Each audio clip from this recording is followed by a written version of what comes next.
may I have your attention, please? I'm happy to introduce our speaker today, Brian Roark. Brian is known to us at CLSP for at least 8 years now, maybe 10, I'm not sure. The rivalry started way back when Brian was working on his thesis. Both his advisor, Mark Johnson, and he and a couple of people here, Fred and Cyprian, were trying to use parsers for language modeling in speech recognition, and they were both looking at trying to somehow get this parser, which people always think of as working on the whole sentence, to work left to right. Brian went one way, ended up doing something related with left corner transforms. Cyprian and Fred went another way, and both led to very successful ways of doing using syntax in language modeling. Successful, of course, only to the extent that modern speech recognition is successful. There's still work to be done. And since then, Brian wrote a good thesis, went on to work at AT&T for a few years. He finished in 2000, by the way, from Brown.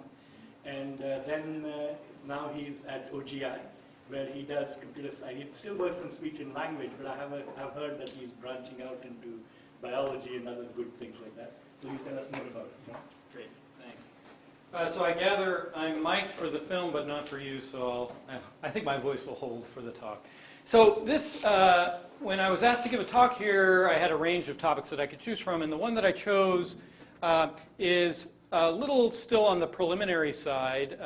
So this is sort of what I did for my summer vacation when I got back from ACL. I sort of shut myself off for a month. I had this new idea and managed to get some preliminary results, which I think are promising, and it's a new way of thinking about finite state syntactic processing that's influenced by algorithms that are widely used for biological sequence processing, proteins and RNA sequences. And so the basic motivation is that finite state approaches are quite popular, and justifiably so, for annotation of hidden structure on sequences, given their linear complexity algorithms for inference versus cubic complexity for context-free algorithms, context-free grammars, as coupled with very effective learning algorithms like conditional random fields, so that hidden structure annotation using finite state models has been very effective, and we've seen more and more approaches in recent years. However, for some annotation tasks, use of context-free models provides relatively large improvements over what can be achieved with finite state models. So a couple of examples that happen to come from papers that I co-authored, one by my student Christy in 2005, where we looked at shallow parsing and chunking as a task, and we compared a system that was a replication of the Sean Pereira chunking system with those features with the shallow bracketing that can be derived from the full Charniak parse. So you take the Charniak fold tree, you strip out a lot of the higher level structure, and you're left with this shallow bracketing. And we found that by combining the outputs of both of these, you could get as much as 1% improvement over the previously best reported results on this particular task. So there was a lot of information to be derived from the context-free parses. And then from this last year, my other student, Seeger Fisher, had a paper at ACL on discourse segmentation, where we were looking at segmenting strings according to the rhetorical structure theory. And there had been a previous paper looking at the use of only finite state features for doing such a segmentation, and they had found that their results were as good as the previously reported results using context-free parser. So we wanted to do a more controlled experiment where we really, within the same system, compared the improvements that we could achieve, and we found that we got as much as a 4% absolute improvement by using the output from Charniak's parser over using purely finite state models. And in fact, this is a greater than 4% absolute improvement on the best reported results on this task. So I think that's a one-time only. That's a pretty large absolute improvement. So I'm relishing this at the moment because I don't think an improvement that large is going to come again. It was presumably because it's a pretty immature task and well-motivated attempts hadn't been tried for that task. So some of this improvement due to the context-free models is due to better modeling of global structure of the utterance. So for something like discourse segmentation telling that something like and is segmenting between two clauses versus just two nouns within a local noun phrase is something that a context-free parser has a lot more information at its disposal to deal with than a finite state parser. So we'd like to capture some of that information within finite state models. So parsing results in NLP are often reported on strings less than or equal to 40. And for those of us who've dealt with parsing of strings longer than that, we understand why that's the case. Once the strings get to a couple of hundred words, you wait around for those parsers for a while because they get real slow real fast. But in fact, it's not really the length of the strings that's driving the complexity for most of the high accuracy parsing. It's really the grammar constant. So the lack of, the intractability of exhaustive inference with, say, the Charniak or the Collins model is not due to the fact that it's n cubed, but due to the fact that the size of the grammar is astronomically large. So it's really the grammar constant that's the killer. In contrast, in biological sequence processing for DNA, RNA, or protein strings, typically the strings are several thousand symbols. So once you get into that size of a sequence, then the cubic complexity of the context-free inference really does become intractable. And so those fields have been forced to rely on finite state methods even more than we have. And certain finite state models are widely used to effectively model higher order structure in protein and RNA sequences. So for example, profile HMMs, which are the sort of model that I'm going to be discussing today, are used to align sequences with these multi-sequence alignment. And then by virtue of these global alignments with these multi-sequence alignments, you can make some inferences about the syntactic function or the syntactic dependencies in the sequence. So the agenda for the talk, having given the motivation for why I'm interested in this topic, is to first start looking at multi-sequence alignment and profiles. And I'm going to start from the biological sequence domain, and I'll give an introduction and some examples. And then I'll discuss simple alignment models given a multi-sequence alignment or a profile. And then I'll talk about building profile models from raw strings, where we're not given the multi-sequence alignment, but we're just given a collection of strings, and we need to build the multi-sequence alignment from scratch. Then that's an introduction to what this technology is, and then I'm going to talk about syntactic functional alignment, which is the sort of novel part of this problem, and that is aligning strings that have no semantic relation whatsoever, but aligning them with respect to the syntactic function of the different words in the string, and then deriving this multi-sequence alignment, which then can give you an indication of the syntactic role of a particular word in a sequence. And then I'm going to give some very preliminary work along these lines, inducing profiles from the Penn tree bank, aligning strings with profiles, and using profile-derived features within a tagging task. All right, so multi-sequence alignment, the motivation in the biological sequence area is that organisms like bacteria evolve over time. Those coming from a common ancestor will have similarities in their DNA and RNA. They're not identical, but similar. And in particular, functionally critical locations evolve much more slowly than those that are not functionally critical. If you have a change or a mutation in a place where it is interacting in the three-dimensional structure in an important way, and that makes that three-dimensional structure no longer viable, then that's not going to survive to evolve further. So collections of many related sequences, known as families, facilitate the building of models of family variation in higher order functions. So if you get a whole lot of these, then we can look at what the variation looks like in the family, and we can get some information regarding this three-dimensional structure. And potentially you could use that for models of ancestors and evolution, although I'm not going to talk about that in this talk. For this initial part, I'm going to talk about some work I did in the context of course projects for a course I taught last year using a large collection of prokaryote bacteria rRNA, which are ribosomal rRNA. Actually, the specific details of this don't matter too much, but I'll give you a little bit. Their function is to translate messenger RNA to produce proteins. Within the prokaryote bacteria RNA, they have two ribosomal subunits.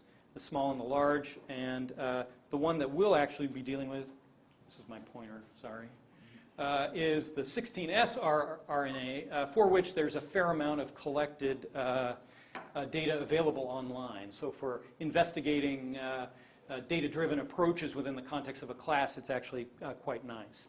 So what does it look like? So this is a portion of the aligned 16S rRNA in tabular format. So these are columns 1623 to 1703 out of about 7,500 columns for this data set. The dash means that there's a gap. So at the, well, I guess I'll point to the bottom sequence here since it's closer. This raw sequence is TCCG, Okay, so it's a 4-character alphabet. And then in the alignment with all of these others, there are certain symbols which do not appear frequently in the other sequences. So these are insertions, and so we can place it into this column. And there are other columns which tend to be filled with things, and hence those are likely to functionally critical. And so then we can see that, for example, in this column here, we have GAAGAT, so we can have a specific probability of having a certain nucleotide in a particular column. Yeah? Would you like a pointer? I like this one, but thanks. And the reason why there are all these aligned dashes, if you will, is because some of the other 7,500 of them have stuff in there. Or 100,000. I mean, there's a ton of this data out there. So yeah, exactly right. If you have a column that's only gaps, then you can just remove it. Okay. So the strings that are being aligned are typically around 1,400 symbols in length. But then it looks like with so many gaps, even if a string is about 1,400 in length, after aligning you'll probably end up with more than almost double, right? About 7,683, actually. Yeah. Oh, that's the number. Yeah, that's the number of columns. So yeah. Fivefold, okay. About fivefold. Would it be considered cheating to just replace the gap with the length of the gap? If you wanted to build that into your model, you could do that, yes. Yeah.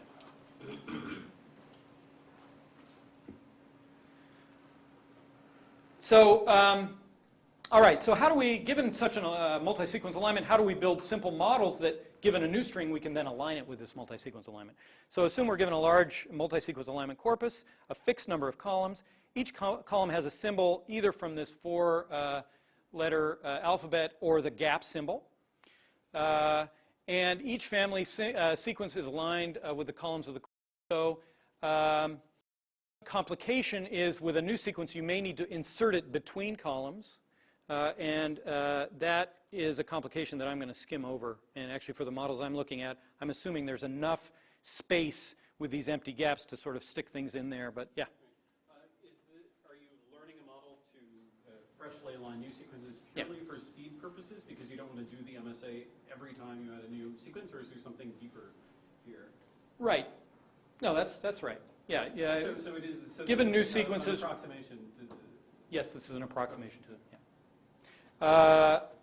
Well, yes. And so, how would a multi-sequence alignment be built? Well, it's typically with a combination of sort of intensive, manually curated databases built by biologists in the same way that we would build databases of syntactic structure from linguists. And we don't want to do that all the time, so then automated methods then give you, yes, an approximation, but again, if you've built an alignment with 10,000 sequences, particularly with this, you can get very close to the truth through fairly simple means. Yeah. Given a new sequence, Yeah. your goal is to align, to find one of the old sequences that best aligns it to it? No. Or No, you align it all to, the- put it in the columns that it belongs in. You've got n-1 already, multiple sequence alignment already on n-1 thing, maybe done by hand. Okay. And now you've got an nth string, and you want to greedily add it in. Right. Okay. Although maybe the MSA was done by greedy agglomerated. Some of it was probably done through some greedy method. By Yeah. So it may be an approximation to the actual three-dimensional structure. That's a risk we'll take. But for your purposes, it's a given. For this slide, it's a given. Okay. So then each column position has a distribution over these possible symbols. So we can build a relative frequency estimated probability distribution, maybe using an add 1 to smooth it in a very simple way.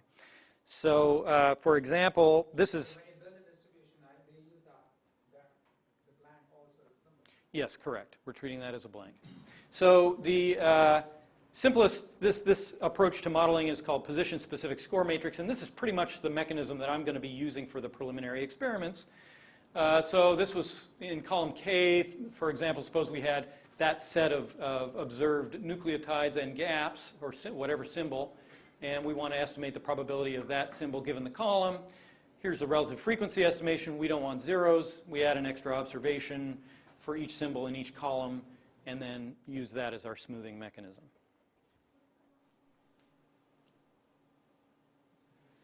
So a few comments. As I said, it has no insertion mechanism, so you can't put something in between columns. And the hope is that there's enough of these gap locations that if you've got a stray one, you can sort of put it in there. And all of these can be easily generalized to include an insertion mechanism. I just didn't happen to do it in these results. So the dynamic programming for the alignment, you build a dynamic programming table across all columns and across the words, and then you have two choices, either to put in a gap or to align the symbol with that column. And there are constraints. All symbols need to show up in the K column. So you just do standard dynamic programming and then do a backtrace, and you get the optimal alignment.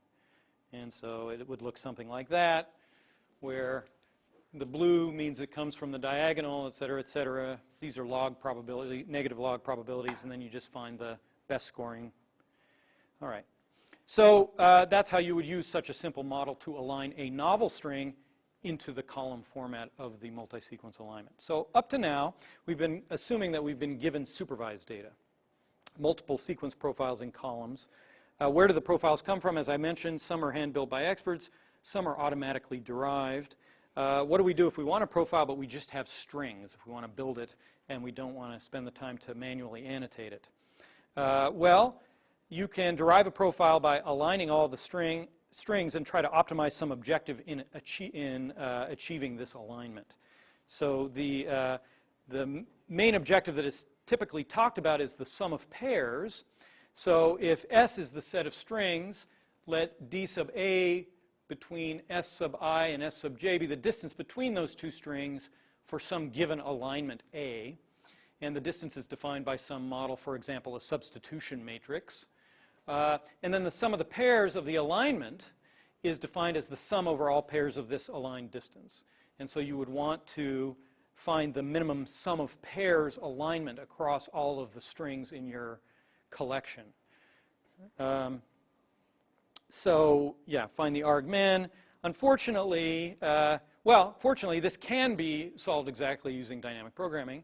Unfortunately, when you have K strings, it's order n to the K, where n is sort of the mean length. So it's a bit expensive once you get past, 10 strings or so. So there are approximations which result in alignments, and depending on these approximations, you can bound the distance between that resulting alignment and the best alignment. So there are bounds that you can place on them, and there are also heuristics that don't provide a bound but do result in desirable annotations. So the most commonly used approach for doing this without doing the full dynamic programming is iterative pairwise alignment. So basically what you want to do is, instead of finding the minimum alignment between all of the pairs, instead what you want to do is you want an alignment that preserves the distance between the closest pairs. So for any given string, find the other string that it's closest to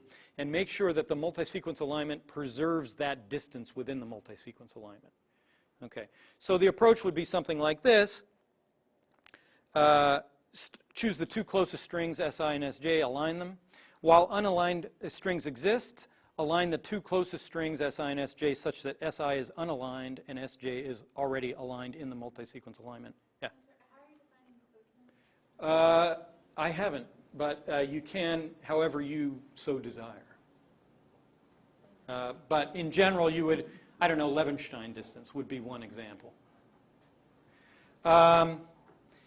then once you've aligned, so choose the two strings, one that's already in the multi-sequence alignment, one that's outside, align those two, and then incorporate it into the multi-sequence alignment, preserving the alignment that you've just derived between those two, as well as the alignment of the one that's already in the alignment with the rest of the strings.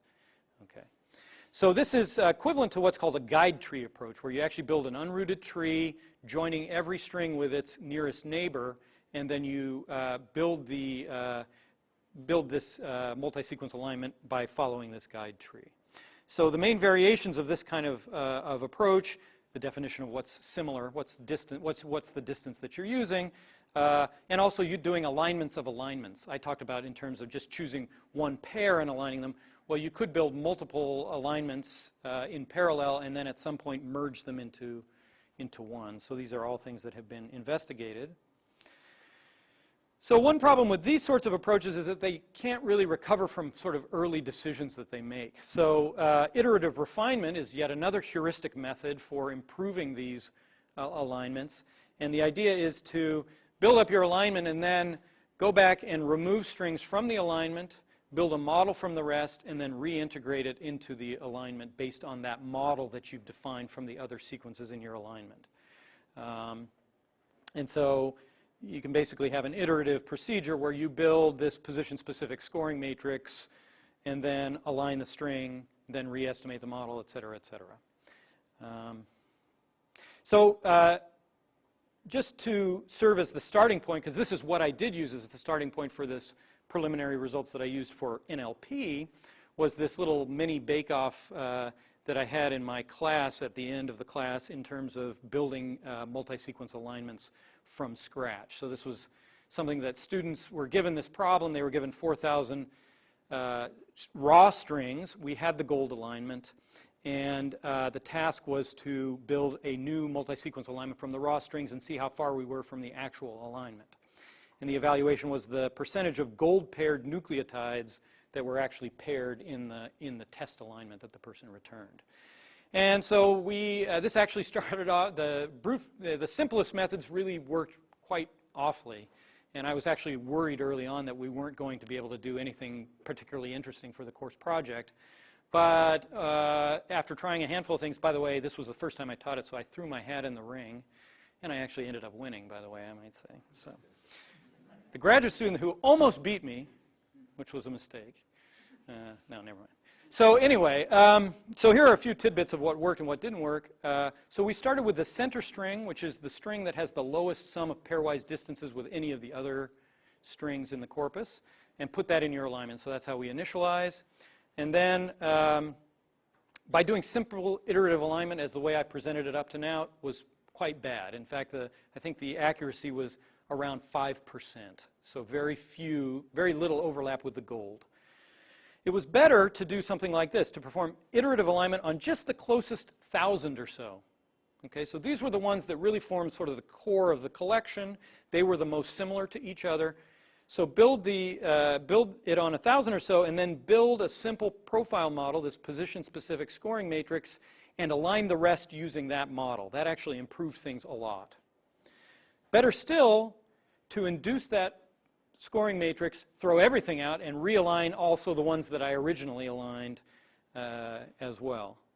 And then we got additional large improvements by iterating several times. So we induced the multi-sequence alignment, build a new profile model, redo it, do it about 3 times, and we got up above 85% on this particular test set. Now, it is a slightly toy example just because there's no segmentation involved. We were given the raw strings that were already in the alignment and things like that. But basically, the point is that you can go from poor alignments to quite good ones by iterating in this fashion. And this is the sort of approach that I wanted to exploit for the ideas that I had in NLP. Okay, so using multi-sequence alignment techniques in NLP. Yes? I want to make sure I'm with you at this point. Okay. I'm a little bit behind. So one thing that seems clear is that if you did this, what was on your previous slide, where you take the 2 closest strings, you align them, and then of all the others, you find the one that's closest to one or the other. Correct. Right? Now, is it obvious that if I keep doing, so first of all, if I have alignment between A and B and I have alignment between B and C, to me it seems clear how to make a 3-way alignment between them. But will this keep going if you add more and more? I'm starting to sort of worry that it's not clear to me that if there was a insert, let's say there was a deletion in one string, with rather there was a symbol in one string which was deleted in two of the others. And now on a third string, I see some, and of course the symbols on the sides agree. When I see a fourth string over there with a different symbol, do I call it a substitution? Do I, because I'm not sure whether for any cost assignment it's clear what the multi-way alignment is. Does it follow cleanly? Yes, I think it does follow cleanly. The only thing that we need to respect is the pairwise distance between the two closest ones that are being aligned at that time. To integrate it into the multi-sequence alignment, Right. in essence, you're going to have new gaps Okay. that need to be inserted into all rows that already exist. Okay. And there will be existing gaps Right. that then need to be inserted in the string that was just aligned. Okay. If you do that, then I believe that you're consistent with the previous alignments. The gaps will go both from this group to the new From this one to and this one and this one to this one, and you're using the one that was already inside the alignment as to well. ensure that it's consistent with both. Okay. Okay? So in other words, if there's a group of the insides to the in strings, they're already aligned. Correct. And then whoever brings in the new guy. Whoever brings in the new That's- guy tells us how we're going to bring him in. Okay. Okay?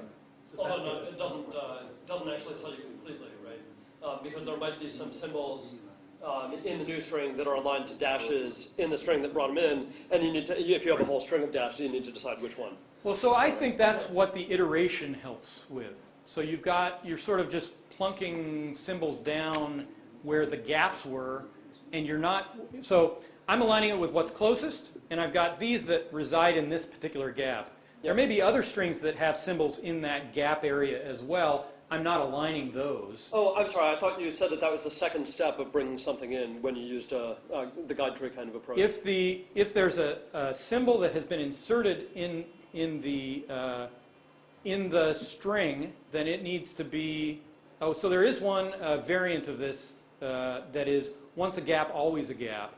So in other words, when the string comes out to be aligned, it's going to have gaps that it brings with it from the multi-sequence alignment. Yes. And if you can put a symbol in that gap, then you put it in that gap. But you have to decide where in the gap to put it. That right? is true. And I would think that when you were incorporating, maybe I got the wrong impression from an earlier slide, but I thought when you were incorporating the new string into the profile, am I using the right term here? Yeah, I use them interchangeably. Multi-sequence alignment. Into the MSA, okay. When you're incorporating the new string, that you would then run the full dynamic programming algorithm, but constrained by the alignment of the other n-1 things, no, I have not. and by the partial alignment of the given by the new edge that you've added to the MST. That's a good idea. I haven't heard that technique proposed. Okay, well, It is a good idea. I don't do that. But so constrained by that, you basically means that you're taking a symbol that's been placed in a gap and trying to You only find have a the little bit best of gap. place for it. Exactly right. But yeah. as I was saying earlier, I believe that the iteration of the estimation of these models kind of does, that's one of the reasons why it's effective. It basically says, okay, well, you put it here, but we like A's over here. So it will then shift over to find the column within the constrained window that it best belongs into. So that's why I think the iterative techniques are actually... Meaning when you pull something out and then put it back in again. Yeah. Yeah. So the DP, when you actually align a particular string to your current model, Yeah. do you have any restrictions on how many symbols you can delete or insert in a row? In a row, delete or insert In a in sequence. No. no.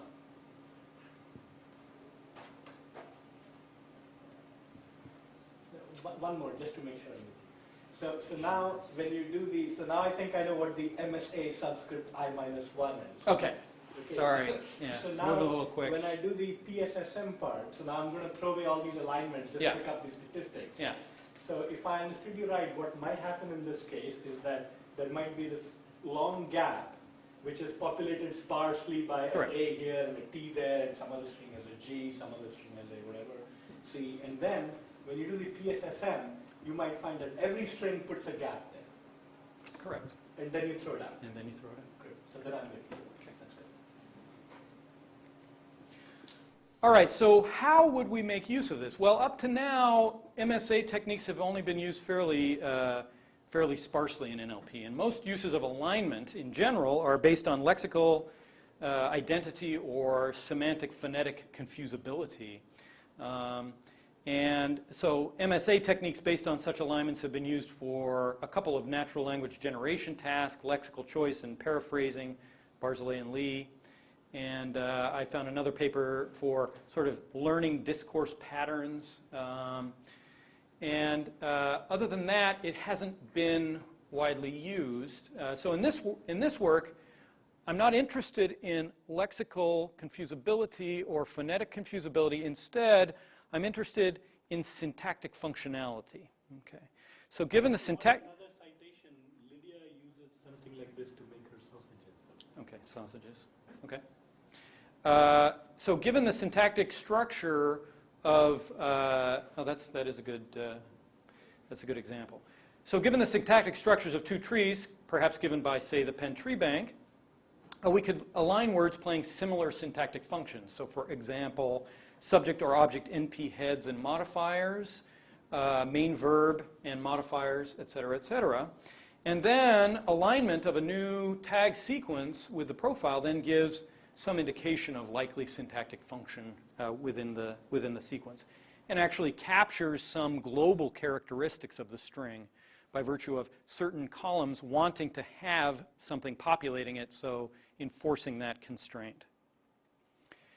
So a little disclaimer, I don't know how to do this exactly right. So I'm going to present one way that I chose. So again, these are preliminary results. I became interested in this, and I've been pushing on a preliminary approach. And I actually, in the process of putting together some of this stuff, I have ideas for improving it. And the initial approach that I'm pursuing is aligning heads of aligned non-terminals. So basically, if I have two noun phrases which I say are playing the same syntactic role, then I would align their heads, and then I would try to align their children. Okay. So in fact, any alignment approach could be used, so I can pick my favorite, though presumably with varying utility. So for example, Levenstein part-of-speech tag edit distance could also be used. And in fact, I'll show some results using two different. So my disclaimer is that there's a fair bit of work to do in understanding about how to go about doing this syntactic alignment. The alignment is still between the words themselves, right? What I ultimately want is I want a string alignment. Right. Yeah? All right, so I think the best way to just present the way that I approach it is to give you an example. So here are two strings from the Penn tree bank, and I think I can reach as needed. So the first sentence is C.B. Rogers Jr. was named Chief Executive Officer of this business information concern. And the other one is each side has called a Harvard Business School professor to testify on that issue. Okay, so these happen to be pretty close in terms of the distance that I defined. And so basically we would start at the root of the tree. At the top, there's an implicit top symbol there. And I would look at the children and try to align their categories. Well, the children are an S node, which happens to be the root category of the trees here. So I would say, okay, these match, hence these are syntactically aligned. Once I've done that, then I align the heads of these categories. Now for this work, often when you percolate heads, you percolate, say, the auxiliary verbs as the heads of the verb phrases. In this work, I instead chose to percolate the verb phrase, which means that the main verb becomes the head. It's a semantic versus syntactic choice. So here I align VBN as the head of this sentence, and this VBN as the head of this one. So named is aligned with called.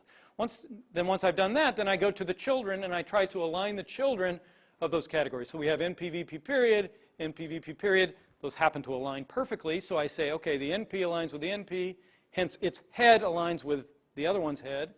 So junior, I think, aligns with side.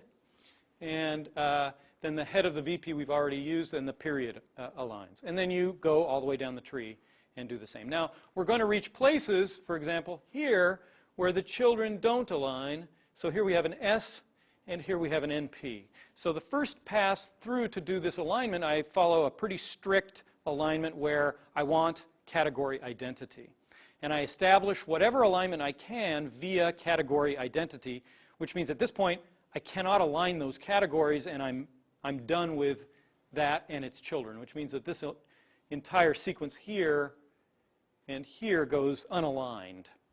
Well, it's not really to my best interests to leave large chunks of even these fairly related sentences unaligned. So then what I do is I try a sort of looser alignment that still respects what I have already aligned. If I've aligned the category and its head, it's done, and I don't go back and revise. But what I will do is I will try to take a category and align it. So say I'm trying to align this S with this NP, I'll try to align a category with the child of the other category, or vice versa. Okay, so that I can, in essence, deleting the intermediate structure to allow more alignment. Okay. This actually, I'm not convinced is a really good idea in the way that I actually went about doing it. I think that there may be other ways in which to get a looser alignment other than this deleting of structure, but that's a topic for future work. But that's the basic approach. The resulting alignment of running through my algorithm is like this. So named and called is aligned. Chief executive officer aligns with business school professor, and then we have these remain unaligned. And then we actually end up aligning this portion together. And notice that there are some part of speech tags. I have a scoring matrix that I sort of allow things with similar part of speech tags to align to each other, or like nouny things, verby things. So I have a preference for aligning things which have similar tags. So that plays a role in the process, yeah. In reality, of course, junior should not align with side. And is it because you don't allow junior to be aligned with nothing and right afterwards side be aligned with nothing? Well, no, it's because in the head percolation rules that I happen to be using, which are derived from Charniak's, other than the main verb being the head of the sentence, typically the last nouny thing in a noun phrase is chosen as the head. So junior actually is not labeled as a special symbol. It's just a noun. It's not a modifier of Roger. It's not a modifier. So he's CBR junior. Yeah, junior is the last NNP in the noun phrase, hence it's chosen as the head. So you might be right that that's the sort of thing that we would want to avoid, but that would require a finer-grained head percolation algorithm. Yeah. Did you consider doing end-to-end word alignments instead of just one-to-one alignments? Align whole phrases like CB Rogers Jr. and each side. It requires sort of different states in your HMM.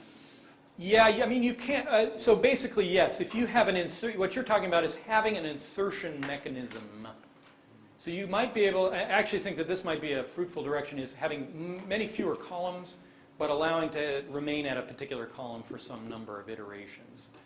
So I think that's what that would basically, and then you don't really care which one is the key one from that set, but I just know that somehow it aligns to this group, so that would be a good idea. Yeah. Okay. Also, there's some arbitrariness, right? So instead of a Harvard Business School professor, imagine if you had two adjectives followed by a noun, big blue whale or something. Oh, yeah. Then who do you align chief with? Because I think it will first prefer to align with something with the same part of speech tag.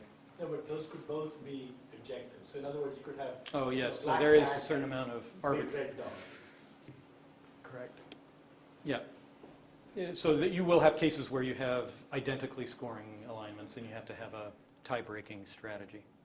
That's another place where this many to one would be good. Yeah, right. Okay. Yeah, just to be clear, what you're really getting from this is a tree alignment. So you've also aligned the internal nodes, and you're reading a string alignment off from that. Correct. But if you wanted to show us what was really going on, you could show us the whole trees, and the tree alignment might be useful for something. All right. So this is basically more exposition on the alignment, I think, and an informal presentation of the actual algorithm. I'm going to skip it, and I guess if people really wanted to read this informal presentation, they can ask me about it in the question period. And again, part-of-speech tags. So as an alternative, so I've given you one method. So another method, as I mentioned earlier, is we could just forget about the internal tree structure and align the part-of-speech tag sequences. And that would be uninformed by constituents or heads of constituents, et cetera, et cetera. And actually, we can just use our existing alignment algorithm for that. We just pipe in a tree where all the internal nodes have been removed, just a top node, and the part-of-speech tags is your tree structure, and it will do exactly that. So I typically talk about full trees and flat trees as my two conditions when I'm building these sorts of alignments. All right, so that's the basic idea on syntactic alignment. We're trying to align as much as possible things with similar syntactic functions within the strings. So given this alignment method, we can now build a profile for the Penn tree bank. Okay, so for the trials that I'm talking about, I'm going to use 2 to 21 for training, section 0 for stopping if I'm training any kind of a model, and section 24 is what I'm using for development. Yes? Brian, I should have asked you earlier. I don't understand what a profile is. So well, you have a multi-sequence alignment, which is this table, and a profile model is typically something that is a model derived from that to allow something to align with that multi-sequence alignment. Okay. So a profile HMM would have a variety of hidden states that would allow various insertion and deletion mechanisms and things of that sort. I also have this position-specific scoring matrix, which is much simpler. I just have a probability of a symbol or a gap at each column. Okay, so it's a far simpler model. And actually, it's probably terminology abuse on my part. I tend to think of them as kind of the same thing. I mean, it's just a... So anyway, but yeah, to keep it clear, a multi-sequence alignment is the table, this column and rows, and the profile is what's derived from the table.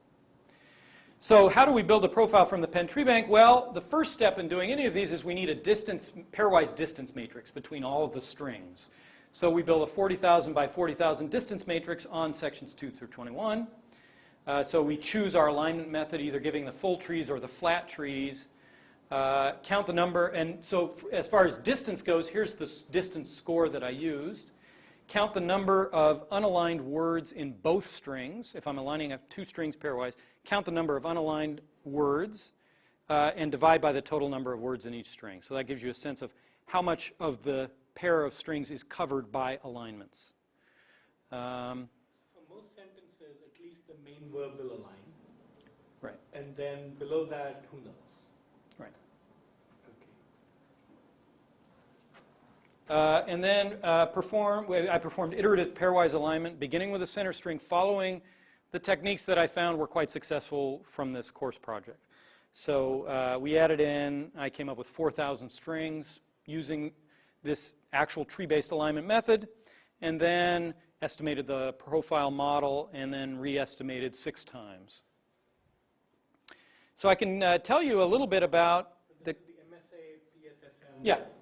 Alternate. Right, right. So I can tell you a little bit about the characteristics of the profiles that I induce from this. So at iteration 0, this is using the full tree alignment method. So this is before any re-estimation. There are 506 columns. This is the number of columns in the profile. Okay, so average length string in the Penn tree bank is 24 or thereabouts. Longest string is, I don't know, 200 and something maybe. So we have a fair amount of room to spread out given the number of columns. After iteration 1, basically what's happening is what Sanjeev pointed out. These things are sort of consolidating into columns. Certain columns are ending up with only gaps. And so the number of columns in our profile decreases until after 6 iterations, it seems to have roughly converged to about 378 columns in the particular profile. Now using the flat trees, which is just part of speech tag sequence alignment, the initial, and this is again not optimizing for the particular alignment method, so I just used the same setup. We end up with about 1,867 columns, so far less sort of agreement in the alignment, many more gaps being inserted, but also a lot more movement as we re-estimate this model through the various iterations, but we still end up with nearly double the number of columns from that particular alignment method. So the real question that, or no, I've presented a couple of questions. How do we perform syntactic alignment? How do we best estimate these models? The other question that's of interest is how do we actually use these models within an NLP task? So the first question is, can we use the models that we induce after the end of 6 iterations to label the columns that we would expect for this particular sequence? And we can certainly, I believe we can do better than this very simple position-specific scoring matrix, but this is a good first try. Now, before I go on to answer this question, I want to talk a little bit about something that ends up being fairly important in the utility of these models for downstream processing. Can we profitably collapse columns into sort of a coarser representation? The basic idea, which I can switch to the next slide. Right, so one of the characteristics of these profiles is that some columns are rarely empty. So for example, the main verb column will rarely be empty within the profile. So it wants a main verb. It will be empty sometimes, so some of the utterances are noun phrases, or some of the sentences are noun phrases, et cetera, et cetera. But we can basically find some subset of the columns which really do want to be filled, as opposed to being a gap, which indicates that it's optional. So for example, head verb, subject, head noun, sentence final, punctuation, which isn't giving you a ton of information, but is usually present. So these rarely empty, non-optional columns can serve as sort of anchors for segmenting the sequence into sort of regions. So you could think of like, here's the head noun, here's the main verb, and then we have all of this other stuff that falls between the two. If we chose K anchors, we'd have K+1 non-anchor regions, and then we could just take all of these as coarse columns. So then you would have 2K+1 coarse columns. So it's a way of sort of reducing the number of parameters that you would end up having if you tried to use this information within some kind of a downstream process. So here's an example sequence. So this is from a sentence that starts, Pierre Vinken, 61 years old, just randomly chosen from the Penn tree bank. And here's the tag sequence. And so this is actually coming from the alignment of the gold standard tags with the multi-sequence alignment via this profile model. So we can see that here's the main verb. That's column 132. And so these are the raw columns. There's a total of, how many was it? 378. Here is where we chose 100 anchor points. So we chose the 100 columns that had the fewest gaps. And we chose those as anchors and then defined those inter-anchor regions. And basically when you do this, the odd numbers are anchors and the even numbers are regions between the anchors. So we can see, and then here's with 10 anchors and 5 anchors. So for example, the main verb is in column 3 when 5 anchors are defined, and it's preceded by a column 2 modal verb. Okay. Note, so this is one point where I'll point out a weakness of this particular approach. Note that that column 1, when we go to 5 anchors, is the first anchor in the set, and you would assume that this would be associated with, say, the head noun of the subject noun phrase. And in fact, Pierre Vinken, 61 years old, it's actually aligning that with the noun from the appositive. So I believe that this has happened through the reiteration, through the iteration re-estimation process, that actually it ends up shifting what should be a correct alignment to the head noun phrase across to the appositive. So to be an anchor, does the column just have to be highly populated, or does it also have to be pure? Or very as pure? Pure meaning that has the same, like, you know, you have words, but if you looked up their I don't know, their highest, the non-terminal tag which caused them to align. I don't understand what you mean. For example, the main verb would have been caused by the S to align. Like Oh. There might be other verbs in the sentence, but the main So what you're basically saying is, do the columns actually correspond to syntactic functions within the sentence? Right. Is Because this the there main was a verb? syntactic tag I haven't measured that, and my intuition is that maybe for the main verb the answer would largely be yes, but apparently for the head noun of the subject noun phrase, the answer could very often be no. What I'm thinking is that the fact that you got when you went down to 5 anchors, that the first anchor ended up aligning the NNS, is because the choice of the anchor in other words, if you had chosen something further to its left as the anchor column. Well, such strategy, I don't know if I'm going to rely on such strategies, right? I mean, again, we don't want to rely on any hierarchical syntactic structure. We want to just have a tag, a sequence processing approach that's finite state. So, and I guess what I would do is maybe try to learn an alignment model that better captures that while still relying upon the just the primary structure of the sequence as opposed to... Even though you showed us two, one with the flat, one without the flat and Yeah. one with the flat, you'd rather do it with the flat. Hmm? In other words, No. you'd rather use... Is this, by the way, this is not based only on the tags, right? No, this is based on the tree. Oh, But this is- again, we have this re-estimation procedure, which then takes this alignment model, Yeah. realigns everything, so things do shift. Right. I've originally presented it as, well, I align these and then the things in between shift, but other things can shift as well. And actually, this is an area that I'm very interested in. I believe that I can build alignments which do respect some number of key syntactic functions within the string and sort of make those a bit rigid to the re-estimation process. And that likely will result in better models. So this was built with a full tree, not the flat tree.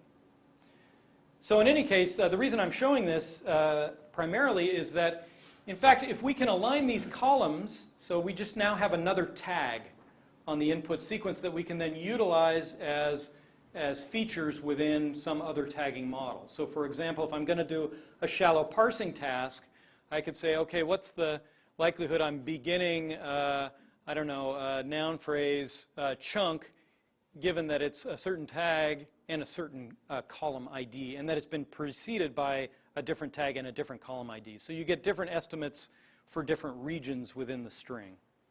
One more quick question. Yeah, You had 378 columns when you were done, correct. and the period aligns with 373. Is that because Yeah. there are other sentence end punctuation? Yeah, there's in quote, Okay. So yeah, other things that are optional, So there are occurring 5 rarely. others. Yeah. Okay.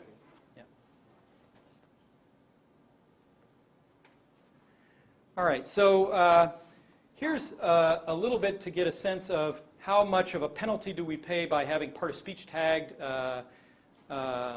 input into this simple PSSM model. So we are in a little bit of a pickle because my gold standard was derived automatically, right? This is not manually annotated. And so in some sense, the gold standard for, say, section 24 is whatever alignment my model provides. That is my gold standard, given the gold tags. Given the gold tags, run through this alignment model, because that's how the ultimate alignment model was achieved. If I chose a more strict alignment model that required the tree structure in order to ensure that certain syntactic functionalities were in place, then I would need to use the trees to generate the gold standard. In this case, that's not the case. So my gold standard is based on gold tags. If I use part of speech tag tags, and this is a part of speech tagger at 96.9 accuracy on this section, so it's quite good. This shows you the accuracy of the column annotation that results. So if we have, basically this is the raw number of columns. With the full trees we get about 90% accuracy, the other one about 89, about a point off. And that difference persists as we define more anchors. And then when we get to 5 anchor columns, we get basically equivalent accuracies. We're still able to annotate the column that's associated with that part of speech tag input at 95% accuracy. Even though these have the same accuracy, in fact, they have low agreement. They're not labeling the same positions as anchor positions within the string. So there's less than 50% agreement, even when you get down to just 5 anchor points. So that's a preliminary result just on how well can we expect to label this information given noisy input strings. All right, so the last thing I'm going to talk about is base phrase chunking. So this is related to shallow parsing tasks. A base phrase is any constituent with only pre-terminal children. So if you find a constituent that has a non-terminal, you just throw that away, and what you're left with are those that only have part-of-speech tag pre-terminals as children. And so this gives you a non-hierarchical bracketing that can be directly derived from the tree bank. So we use a Sean-Pereira-style chunking model, which is trained with a perceptron. And so in this approach, the tag set includes out of chunk, beginning of chunk, inside of chunk for the set of non-terminals X, of which there are 20. So this is a slightly harder task than the Connell-defined shallow parsing task. And the reason why I'm investigating this is that in a paper this year with one of my students, we were looking at using this sort of shallow annotation to feed directly into a full context-free parser. So this is a more direct correspondence with the given tree bank structure. So for the current results, we're just giving the gold or part-of-speech tagger tagged input. And the question I'm trying to answer is, do the columns give us information beyond just the part-of-speech tag sequences in doing this shallow parsing task? So the part-of-speech tagger is trained similarly to this, what gives the part-of-speech tag, though with string input as opposed to tag string input, and gives 96.9 accuracy on section 24, as I said. Okay, so what kind of features will we use? So here's again my column assignments. So example features for chunking at the main verb for a given category X. So your feature could be something like chunk tag at word I is X. The part-of-speech tag at I-1 is modal verb. Part-of-speech tag at I is verb. So this would be using the tag sequence as input. Then you can just use the column tag. For example, at the course anchor 5 tag at I-1 is 2, and at I is 3. So it's giving you this sort of where in the string, where regionally in the string does this occur. And then we can do a composite feature, which is part-of-speech tag cross product with the column feature. So this would be a modal verb in column 2 and a verb in column 3. And so the feature set included tri-tag base phrase tags, up to 4 part-of-speech tag sequences, bi-tag column tags, so that's these, and bi-tag column by part-of-speech tag tags. And the results are as follows. And again, this is just on the dev set, since I'm still in the process of moving this forward. So the baseline is 90.1 given the gold tags, 89.2 given the tagger tags. With the full tree columns, and again, these are with course columns derived from 5 anchors, so we got the best benefit just by looking at the course columns. We get about 0.3%, both with the gold or the tagged input. With the flat trees, we didn't get anything. Okay, so again, these are very preliminary results given one particular method for defining these alignments. What can we take away from them? Well, there appears to be some utility in column alignments for certain finite-state syntactic processing tasks. At least what we've seen is that it's giving some information beyond the part-of-speech tag sequence that can be used in this task. And I don't know the best way in which to make use of these columns within the tagging task. I chose one way, just a tag sequence feature akin to the way that other features are used. It's not clear to me that that's the best way to make use of the features. We can also take away that the alignment process is an important consideration, so the simple part-of-speech tag edit distance doesn't seem to fly, didn't buy us any improvement. The simple alignment models do an okay job of assigning columns even with part-of-speech tag or tagged inputs. Using anchors to derive course column annotations is helpful. In fact, the best performance that we had was by reducing the number of columns down to a smaller set. And we can also take away that lots of work is left to do before we fully explore even basic applications of this sort of annotation. So in future work, I'd like to look at improvements to the alignment procedure for building profiles. How can we better preserve syntactic dependencies in profiles? Well, one thing we might do is, so I mentioned that there's a 2-pass where we first do a strict pass, then sort of loosen it up. Well, we could always apply a strict pass. So to the extent that we can derive a syntactic alignment, we could make that part of the alignment process all the way through. Okay, so that would preserve those parts of the syntactic alignment which do strictly correspond, as opposed to doing it for a while and then letting this finite state model sort of shift things around until it converges to something. The second thing is looking at better alignment models, so going beyond this very simple column-based model just to predict the alignment, introducing insertion mechanisms, reducing the number of columns. Secondly, if what I really am going to be using is the column locations as features for downstream processing, we could go forward, backward, do a joint modeling of the tags and the columns, do forward, backward, and come up with a more robust estimate of where we would expect those columns to occur. Learning from alignments, again, joint models of tagging and alignment, as well as other ways of using columns as features. So this is, I did look at one other way that basically caused my feature space to explore and became intractable. So that is another thing that I need to consider. And finally, other uses of alignments, for example, measuring syntactic similarity. So one thing I would be interested in is ways of building sort of graphs of similar strings with high expectation of syntactic similarity, perhaps for learning parsing models. And finally, within context-free grammar parsing, perhaps you could also use this position to benefit. So in summary, I demonstrated the applicability of finite state models widely used for biological sequence processing for syntactic processing in NLP. And I showed very preliminary but promising results making use of such models. Lots of puzzles to solve. And my hope is that this approach, because it's capturing information that's quite distinct from the kind of information that's captured in typical Markov models, has the potential to achieve some of the accuracy gain we've seen in some of these annotation tasks while remaining finite state. And I think that's the end. That's it. Thanks.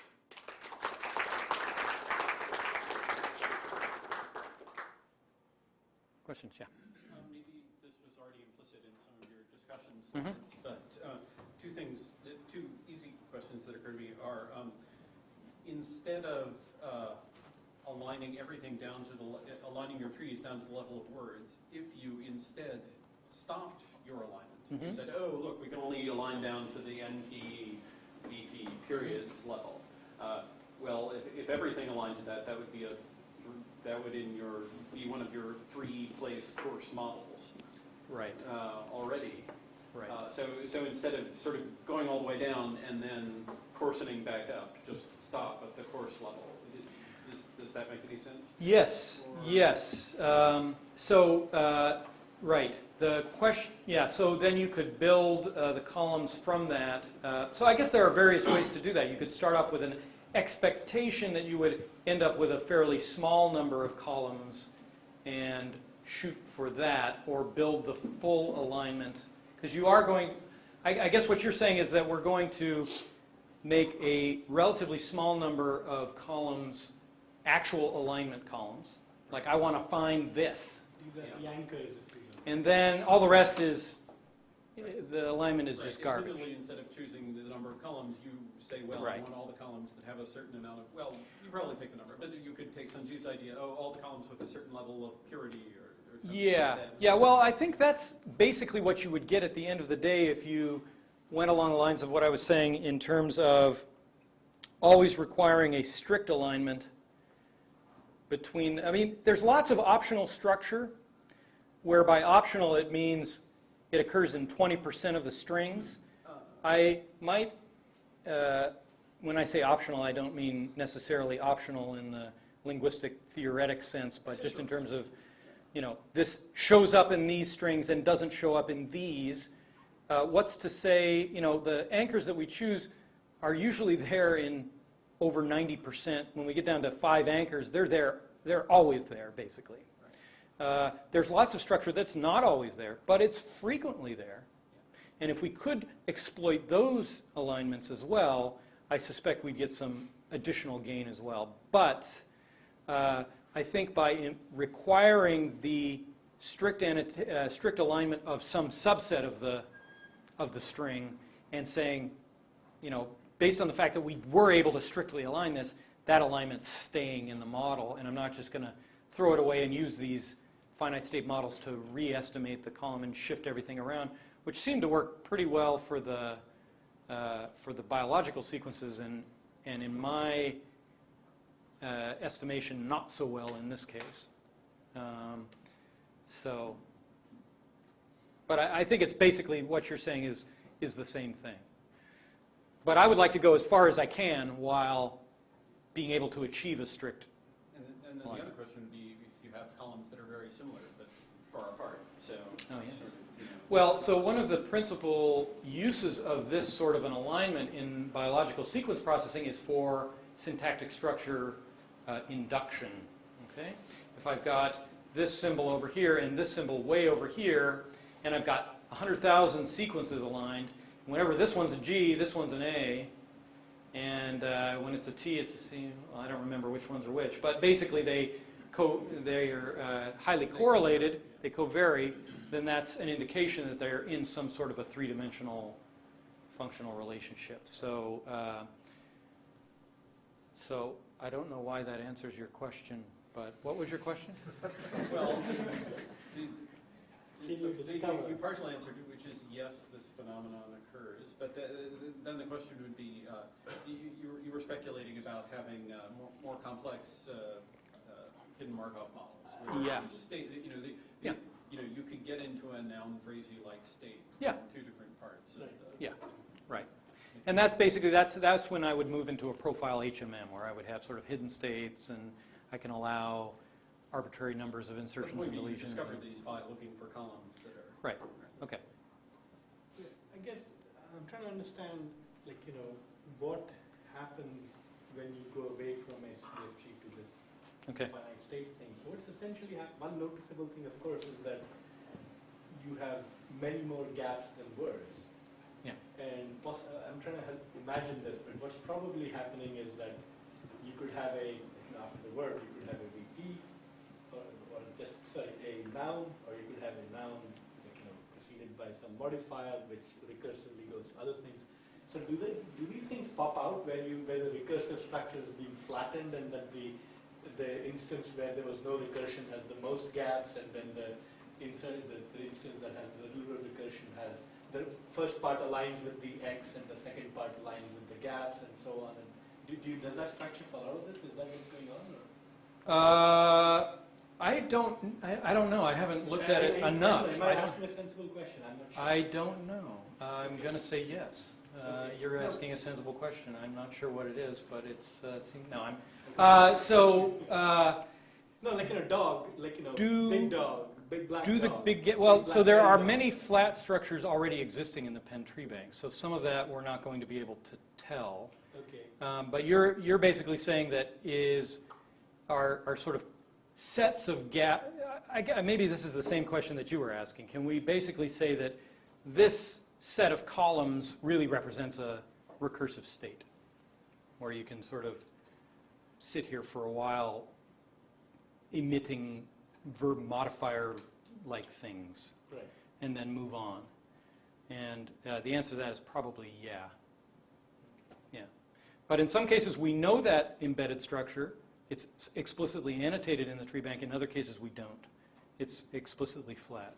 And then I want to make a comment to maybe counter David's thing that is there benefit to stopping at the point where the disagreements begin?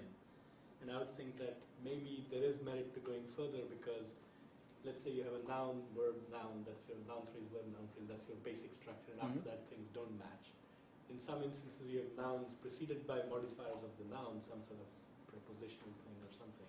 In other cases you have verbs preceded by stuff that modifies the verb. Right. Certainly not when if you you're doing stopped the at that point, these right. would start looking like alternates to each other, which they're not. So you want to, in other words, instead of substitutions, you're going to have two gaps. You want to call this an insertion here, that an insertion there, which aligns to nothing. Well, and you might discover that by.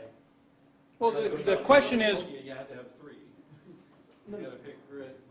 Well, I mean, the question is, what does it mean to be syntactically aligned? I mean, I guess that's ultimately the question, and not sure I completely understand the right way to go about that. And so I think there are many things with different structure in the tree bank that should probably be profitably aligned. So certain kinds of constructions which traditionally imply that there's an empty subject, and then that resides by virtue of an extra S node sitting out there, whereas a very similar construction, there's not the assumption of an empty subject, and so it sits in a different way. So we all go back to evaluating our grammars by perplexity or something. Yeah, something like that. Yeah. So, when you have this MSA, can you pick out representative rows from it? So I'm thinking as an application to summarization, where you could, let's say, you take every sentence and you put it into your matrix, and now you have aligned all the sentences, right? And now, is it possible to find the representative sentences from that together? So something like that. Does this profile give you that information about? Does it give you sort of like the canonical sequence? Is that what you're asking? The canonical sequence, or which rows of them are? So let's say one row is aligned to most of the other ones. Yeah. Right? So maybe that is the sentence that is a good sentence. I see. You have some sort of centroid. Right. Centroid, yes. And you can put n centroids. I mean k centroids, whatever. Yeah. Yes, you can do that. However, in this case, since it's focused on syntactic function, it's not going to be it's semantically representative. Yeah, I'm not, But yes, in fact, some other similarity measure. yes, for that. yes, absolutely you can. You can take it and you can find the one that has the minimum distance from the set, and find your centroid in that way. And it might be the case that one of the trees that I showed was such a string. So, yeah. Oh, Jack? He already knows my question. Do we know the answer? No, I'm wondering if the results could be expected to be different in any interesting way if you did this on spoken language.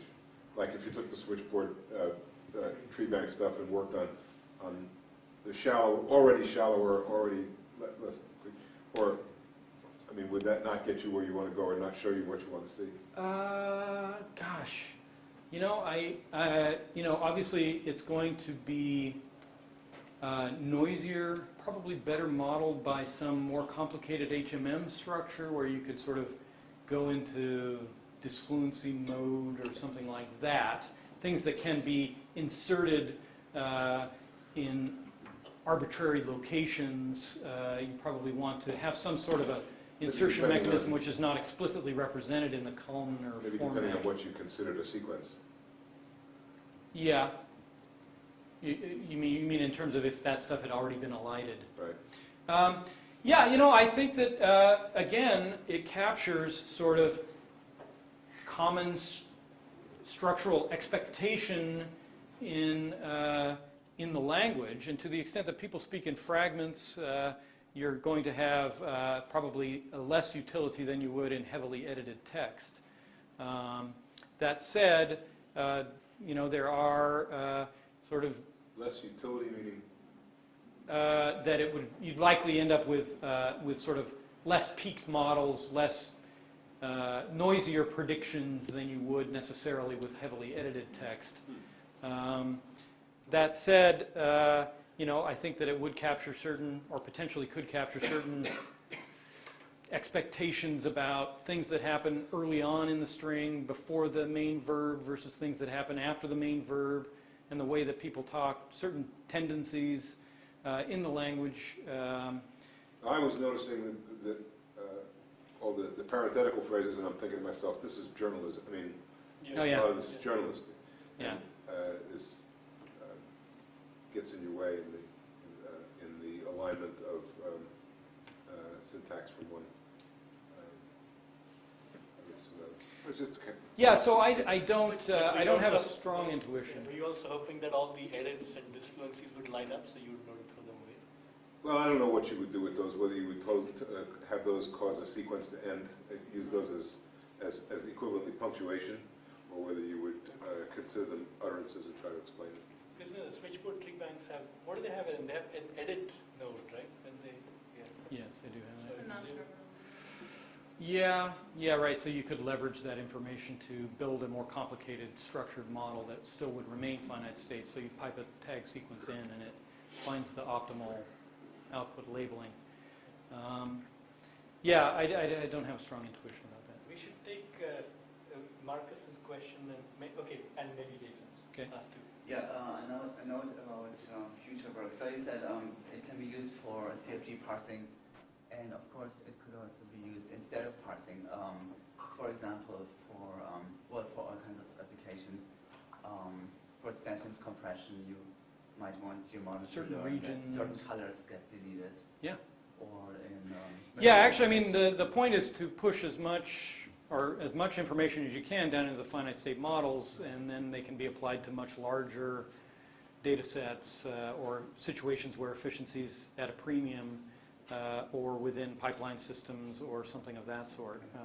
You could throw them in as features in a machine translation system, right? Where the system figures out, Column in column 4 tends to go to column yeah, 47 schema on the other it's- side. Yeah. right, has a certain Yeah. methodology, so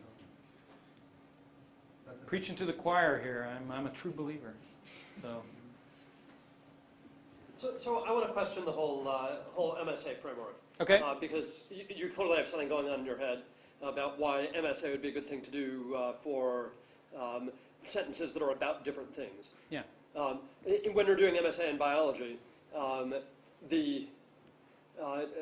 of these are the same chromosome of the same organism, and so you would think they would all have a common ancestor. Yeah.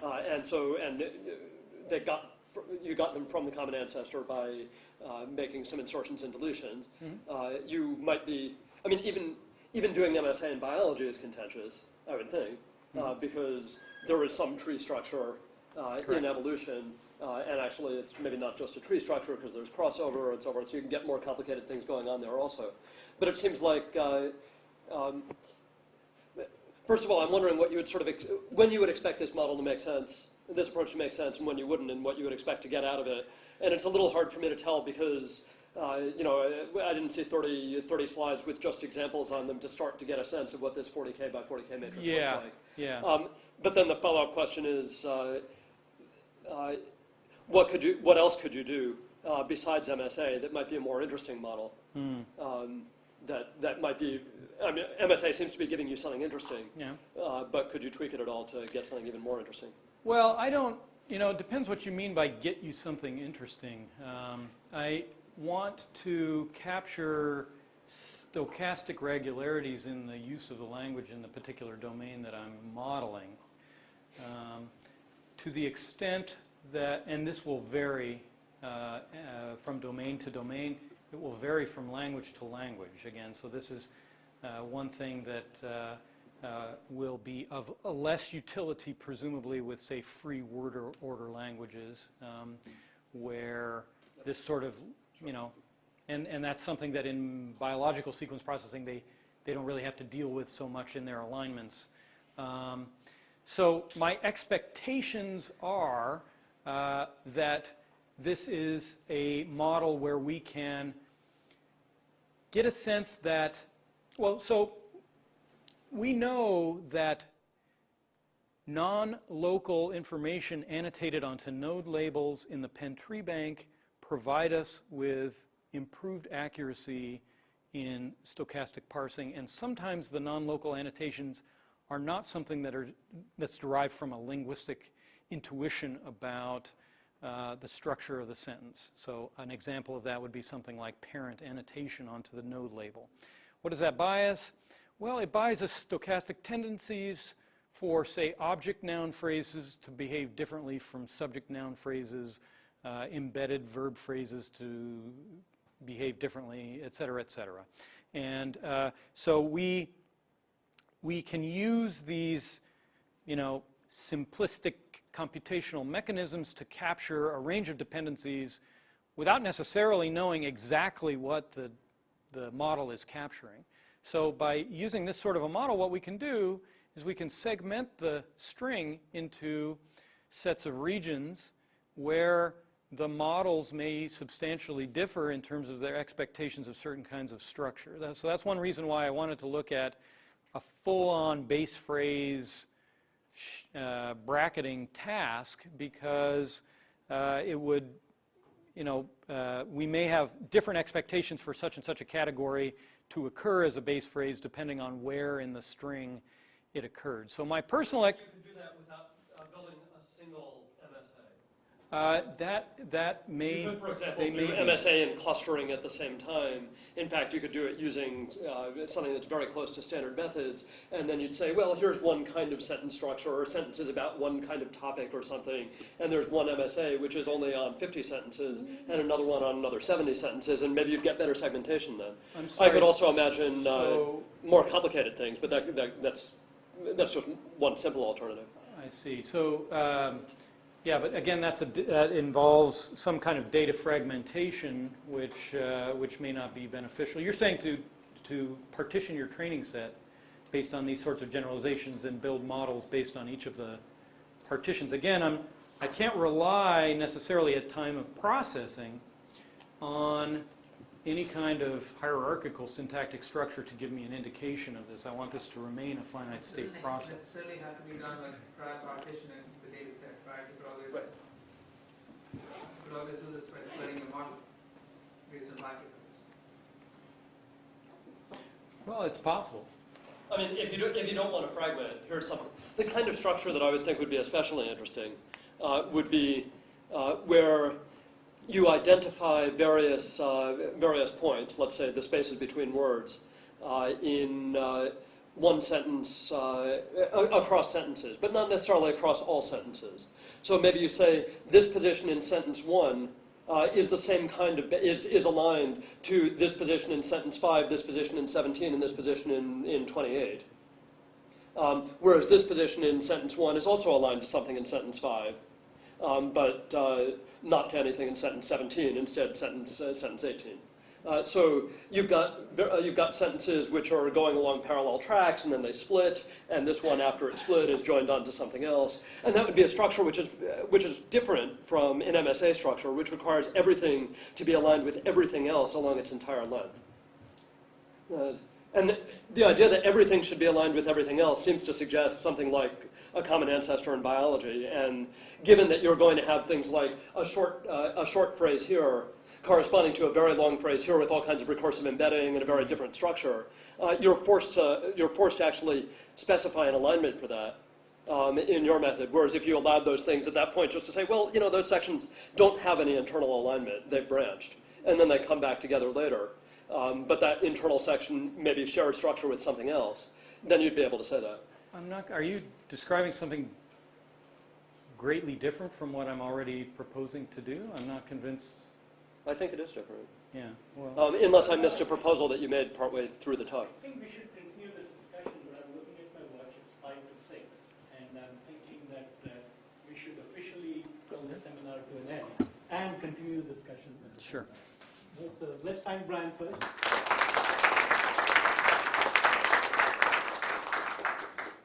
Those of us who wish to stay and listen can stay. So I guess, okay, so I'm not sure I 100% understand exactly.